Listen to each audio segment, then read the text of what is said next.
Salam sejahtera untuk kita semuanya. Yang saya hormati Ibu Lasena Sialagan MPD, selaku dosen mata kuliah penelitian tindakan kelas. Saya Tiara Elizabeth Siagian dari kelas reguler A dengan NIM 2203 111020 akan mempresentasikan mengenai tanda baca. Sebelum saya menjelaskan macam-macam tanda baca, saya terlebih dahulu akan menjelaskan mengenai pengertian tanda baca. Nah, tanda baca adalah simbol yang gak ada hubungannya sama suara, kata atau frasa dalam suatu bahasa.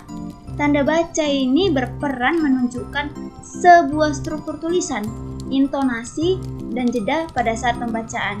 Nah, setelah saya menjelaskan pengertian dari tanda baca, saya akan menjelaskan juga macam-macam tanda baca.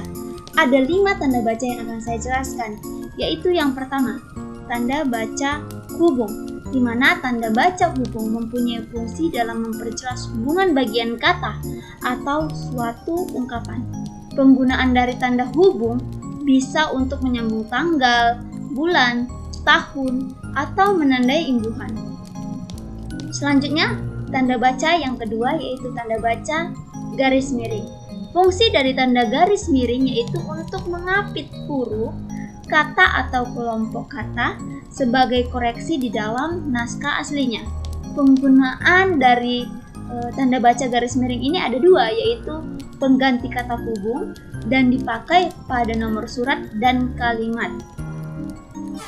Selanjutnya untuk tanda baca yang ketiga yaitu tanda baca titik 2.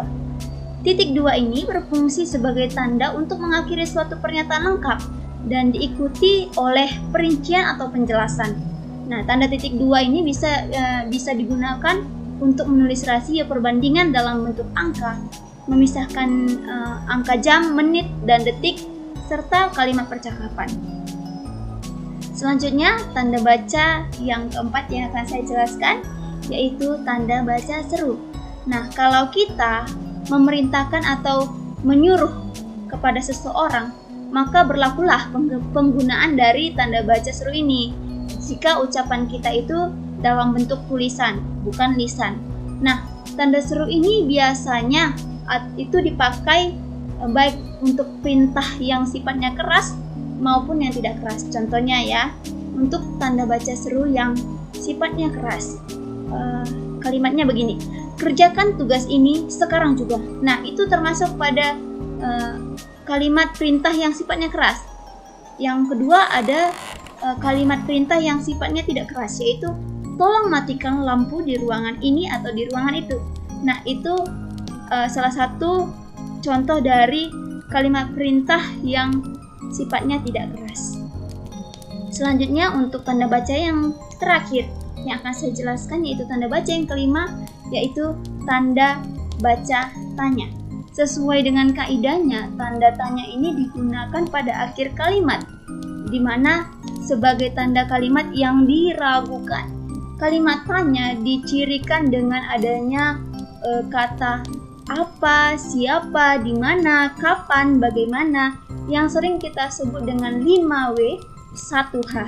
Nah, itulah penjelasan saya mengenai tanda baca. Saya sudah jelaskan pengertian dan juga 5 macam tanda baca. Sekian penjelasan saya. Saya mengucapkan terima kasih. Saya juga minta maaf jika ada salah kata yang saya telah ucapkan. Sekian dari saya, sampai jumpa.